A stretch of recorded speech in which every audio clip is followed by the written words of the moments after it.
Pessoal, bem-vindos ao canal Bastidores do Poder. E vamos com a notícia que vem diretamente com a Jovem Pan. Agora, PGR e PF rejeitam delação de Vorcaro. Fique até o final para entender tudo com clareza e vamos deixando os créditos na plataforma para a Jovem Pan. E aqui a gente não aceita narrativa pronta porque investigamos, analisamos e revelamos os bastidores das decisões que impactam o Brasil. E vamos além da superfície. Questionamos, conectamos fatos e mostramos o que está por trás dos interesses. Mostramos informações sem maquiagem, análises firme e compromisso com a verdade. Bastidores do Poder, porque informação é poder e você merece a verdade. E não se esqueça de deixar o seu comentário e de dizer de qual cidade você vê esta matéria para que possamos saber até onde está chegando a nossa audiência. Sem mais enrolações, vamos à matéria. Vamos falar da Polícia Federal e da Procuradoria-Geral da República, que rejeitaram aquele conteúdo prévio que já foi enviado pela defesa de Daniel Vorcaro. É uma delação que foi entregue num pendrive e, por isso, parece que foi rejeitada. Vamos conversar com a Beatriz Souza, direto de Brasília, para trazer os detalhes. Bia, o que acontece a partir de agora? Conta pra gente. Boa tarde, bem-vinda. Oi, Márcia, excelente tarde para você, para todos que estão ligados aqui com a gente na Jovem Pan. Bem como você disse, Márcia, essas informações enviadas previamente para fechar, então, esse acordo de cooperação premiada com o ex-banqueiro Daniel Vorcaro, as informações que foram enviadas pelos advogados de defesa dele, foram, então, rejeitadas pela Polícia Federal e também pela Procuradoria-Geral da República, que são os órgãos responsáveis aí por esse acordo, por dar andamento nessa fase inicial desse acordo de cooperação. Com isso, tanto a PF quanto a PGR recusaram, porque os investigadores identificaram que não haviam elementos suficientes para dar andamento no acordo de delação premiada, entenderam que faltavam informações relevantes, já que a investigação da Polícia Federal já está em uma fase bem avançada. Com isso, também não haviam elementos que respondiam às principais dúvidas dos investigadores e que também faltaram nomes principalmente de envolvidos no topo desse esquema de fraudes do Banco Master ao sistema financeiro, Márcia. E a gente relembra que lá na segunda prisão de Daniel Vorcaro, quando houve ali a ventilação de que ele tinha a intenção de fechar um acordo de delação premiada, que caso ele decidisse fechar esse acordo, Daniel Vorcaro teria então que entregar informações robustas, já que a Polícia Federal já está em um andamento avançado dessas investigações, da Operação Compliance Zero, que já está aí na sua quarta fase da operação, e que essas informações a serem enviadas por Daniel Vorcaro teriam então que ser informações relevantes para o andamento das investigações. Com isso, Márcia, novas informações. Advogado de defesa de Daniel Vorcaro, que tem ali outras informações justamente para que a Procuradoria-Geral da República e a Polícia Federal aceite dar andamento, então, nesse acordo de delação premiada. Lembrando que essas informações enviadas serão analisadas novamente pela PF e pela PGR e vai ter também uma comparação com o que já foi investigado até aqui e com o que Daniel Vorcaro está apresentando de novo para a Polícia Federal e também para a Procuradoria-Geral. Esse processo, então, dessa nova análise, Márcia, leva, então, 2 meses e aí depois, se a Polícia Federal e a PGR aceitarem, então, aí segue para que o ministro André Mendonça possa, então, fazer também a análise dos investigadores e vai decidir se essa delação, então, será homologada ou não. Márcia, a gente vai seguir acompanhando e trazendo os detalhes para você. Ok, Bia, obrigado pelas informações. 2 horas e 9 minutos sobre essa repercussão. Conversei agora há pouco com alguns nomes ligados a essa investigação e também com alguns advogados que já estiveram no caso de Daniel Vorcaro. Me disseram que não tem acompanhado tanto a fundo essa negociação, mas há um sentimento de que isso não vai avançar com tanta facilidade. Uma por conta das influências de Daniel Vorcaro, as conexões que ele tinha aqui na capital federal com alto escalão, com várias autoridades, e também sobre o fato de, se fechar um acordo de fato aqui, também será necessário fechar uma delação nos Estados Unidos. Vamos iniciar a nossa rodada de análise aqui nesta quarta-feira ao vivo, 2 horas e 11 minutos. Acácio Miranda, com a sua experiência de advogado, qual é o seu entendimento do avançar dessa negociação para uma delação? O que ele falar será aceito ou, se isso esbarrar em alguma autoridade, será excluído? Haverá um fatiamento desta delação de Daniel Vorcaro para conter os impactos na República? Ótima tarde a você. Boa tarde, Bruno. Boa tarde, Márcia. E uma boa tarde especial à nossa audiência. Bruno, é importante a gente entender o seguinte. Há no Brasil uma falsa crença que as provas, seja ela uma delação premiada, seja ela uma confissão, tem valor absoluto.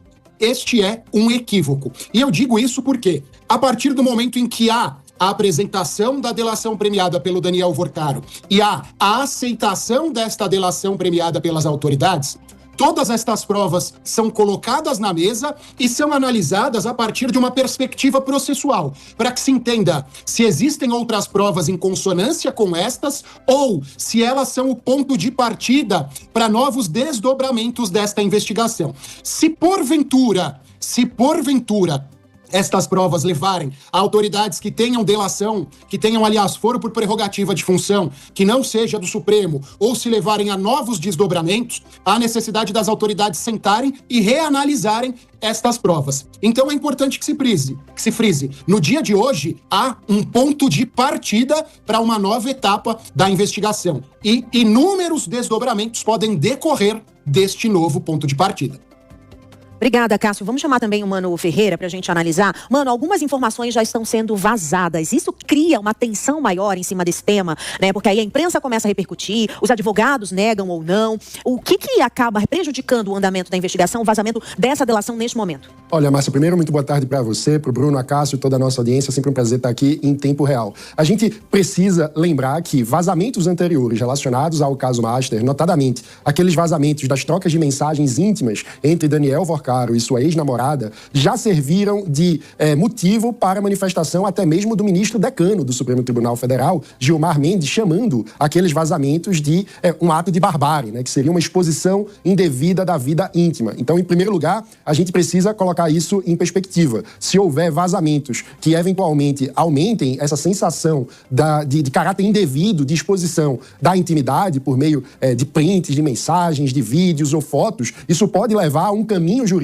perigoso de questionamento sobre a legalidade dessas provas uma vez vazadas. E aí o Acácio contextualizou isso muito bem, né? A prova por si, ela não tem um valor absoluto, ela sempre precisa ser contextualizada com os demais elementos e com a correção processual. Então, em primeiro lugar, há esse tipo de preocupação. Para além disso, é óbvio que começa a ter uma grande ansiedade, sobretudo nos meios políticos mais poderosos em Brasília, a respeito dos desdobramentos para explicações muito específicas e que podem gerar muitas complicações. Por exemplo, quais foram as circunstâncias das contratações daquelas famosas consultorias que foram contratadas pelo Banco Master. Porque há consultorias de todo tipo, do ex-ministro da Fazenda Guido Mantega, do ex-ministro da Justiça Ricardo Lewandowski, do ex-prefeito de Salvador ACM Neto, da esposa do ministro Alexandre de Moraes. Não faltam consultorias contratadas pelo Banco Master, que todas em valores muito impressionantes, acima das médias de mercado e que geram um questionamento óbvio. Quais serviços efetivamente foram prestados? Quais foram as circunstâncias? O que justificava aquele tipo de contratação? Havia algum tipo de trabalho efetivo ou era um modo de tentar disfarçar algum tipo de tentativa de aproximação com o poder, o que pode vir a configurar tráfico de influência? Tudo isso precisa ser respondido no curso das investigações. E certamente tem muita gente poderosa em Brasília com cabelo em pé, com medo de lidar com as consequências disso. Isso, claro, aqueles que têm cabelo. E vamos para mais notícias no site Poder. Conexão Política. Frei Gilson, que possui imunidade religiosa, é alvo de denúncia no MP de São Paulo por falas sobre homossexualidade. Representação foi protocolada por ex-noviço e jornalista nesta terça-feira. Documento reúne vídeos em que o sacerdote usa termos apontados como inadequados pela comunidade gay. O sacerdote Frei Gilson, que possui imunidade religiosa garantida pela lei, foi denunciado ao Ministério Público de São Paulo nesta terça-feira por supostas falas discriminatórias contra a comunidade LGBT e mulheres. A representação foi protocolada pelo ex-noviço e jornalista Brendo Silva, que acusa o religioso de utilizar suas pregações em redes sociais para propagar preconceitos. O documento reúne vídeos em que o padre usa o termo homossexualismo e classifica a orientação sexual como desordem e desaprovação grave.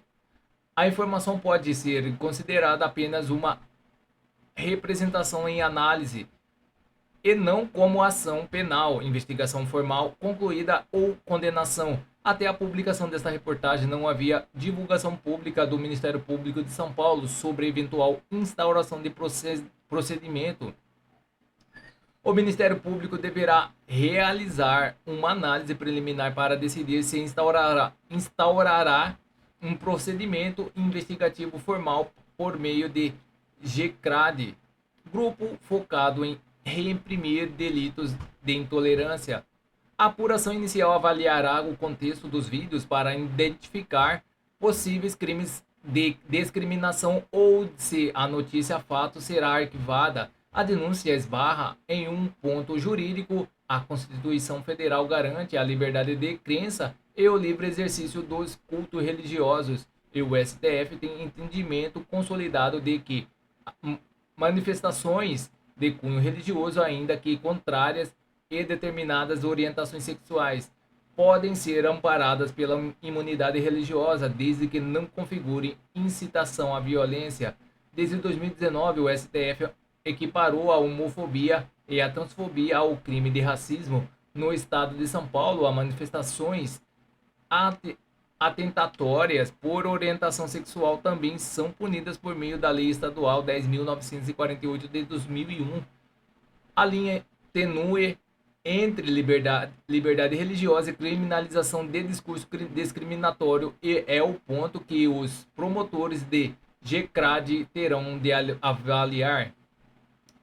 Frei Gilson tem mais de 12 milhões de seguidores nas redes sociais e reúne cerca de 2 milhões de espectadores simultâneos em suas lives de oração. De perfil conservador, o líder católico passou a ser visto com preocupação por núcleos de alto escalão da esquerda brasileira, que teme que as suas posições pessoais interfiram sobre o eleitorado nas eleições de outubro. Então é isso, pessoal. Essas são as notícias que estão circulando nas mídias da internet. Não se esqueça de se inscrever, deixar o seu like e clicar no sino para mais informações sobre política. Agradeço a todos pela audiência.